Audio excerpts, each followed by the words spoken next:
नमस्कार। आज हम भारत से जुड़ी कुछ अहम और काफ़ी दिलचस्प खबरों पर बात करेंगे। व्यापार है, राजनीति है, विज्ञान भी है। देखते हैं इन सब में क्या कुछ चल रहा है।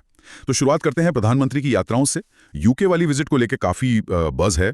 सुनने में आ रहा है कि भारत यूके के बीच वो जो ट्रेड डील है, फ्री ट्रेड एग्रीमेंट, वो बस होने ही वाला है। जी हाँ, बिल्कुल। खबरें तो यही हैं कि एफटीए लगभग बिल्कुल तैयार है।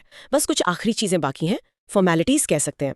काफी टाइम से बात चल रही थी इस पर। सुनने में आया था कि डेटा सुरक्षा, कृषि जैसे कुछ मुद्दे थे जो थोड़े पेचीदा थे। अच्छा। पर अगर ये हो जाता है तो ये दोनों देशों के लिए एक बड़ा अहम कदम होगा। उम्मीद वही है जैसे यूके से विस्की शायद सस्ती हो जाए, हाँ, वो तो काफ़ी चर्चा में रहता है। और भारत से जो टेक्सटाइल जाता है उस पर ड्यूटी कम या खत्म हो सकती है। और शायद इसी उम्मीद का असर शेयर बाजार पर भी दिख रहा है। State bank of India, SBI का शेयर 820 रुपए के पार। हाँ, बिल्कुल। देखिए, बाजार ऐसी खबरों पर पॉजिटिव खबरों पर रिएक्ट तो करता ही है। तो निवेशकों में इस एफटीए को लेकर काफी, आप कह सकते हैं, उत्साह है। एसबीआई जैसे बड़े शेयर में उछाल, हाँ, वो इसी सेंटिमेंट को दिखाता है।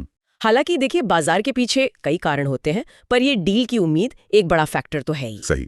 अच्छा, ये तो हुई अर्थव्यवस्था की बात, लेकिन एक और थोड़ी चौंकाने वाली खबर आई है। उपराष्ट्रपति जगदीप धनखड़ जी ने इस्तीफा दे दिया अचानक से। जी, ये काफी अप्रत्याशित खबर है। बिल्कुल, राजनीतिक गलियारों में इसको लेकर काफी हलचल है। जाहिर है अभी तक वजह साफ नहीं है। सूत्रों के हवाले से सिर्फ अटकलें ही हैं, कोई ठोस कारण सामने नहीं आया है।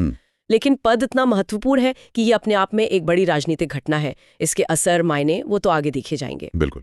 चलिए, अब राजनीति से थोड़ा हटकर विज्ञान की दुनिया में चलते हैं। आईएसआरओ भी एक बड़े मिशन की तैयारी में है। एनआईएसआर सैटेलाइट, ये क्या है? जी, एनआईएसआर ये नासा और इसरो का सिंथेटिक अपर्चर रडार सैटेलाइट है। लॉन्च के लिए तैयार है और सुनने में आ रहा है कि 30 जुलाई को लॉन्च होगा। नासा और इसरो साथ में? हाँ, यही इसकी खास बात है। ये भारत और अमेरिका का जॉइंट मिशन है और ये सैटेलाइट बहुत एडवांस्ड है। इसमें एक खास किस्म का रडार है जो पृथ्वी की सतह में होने वाले बहुत ही छोटे, इंच के 100वें हिस्से जितने छोटे बदलावों को भी पकड़ सकता है। अरे वाह! हाँ, जैसे कहीं जमीन धंस रही हो या ग्लेशियर कैसे पिघल रहे हैं, भूस्खलन का खतरा कहाँ है, ये सब समझने में, हमारे इकोसिस्टम को मॉनिटर करने में बहुत मदद करेगा। कमाल है, ये तो वाकई बड़ी चीज लगती है। और अंत में एक और अंतर्राष्ट्रीय खबर।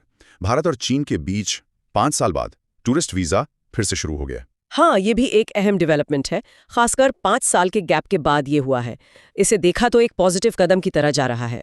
लोगों के बीच आना जाना बढ़ेगा। लेकिन थोड़ी सतर्कता भी है। अभी ये कहना मुश्किल है कि ये सिर्फ एक, आप कहें, प्रैक्टिकल स्टेप है या रिश्तों में कोई असल नरमी का संकेत है। सही बात है। तनाव तो रहा है काफी समय से। बिल्कुल। तो इसका असली असर तो वो वक्त ही बताएगा। तो कुल मिलाकर आज हमने कई मोर्चों पर नजर डाली। यूके के साथ ट्रेड डील की उम्मीद, शेयर बाजार में तेजी, दूसरी तरफ राजनीति में एक अप्रत्याशित इस्तीफा, फिर विज्ञान में एनआईएसआर जैसी बड़ी तैयारी, और चीन के साथ रिश्तों में एक छोटा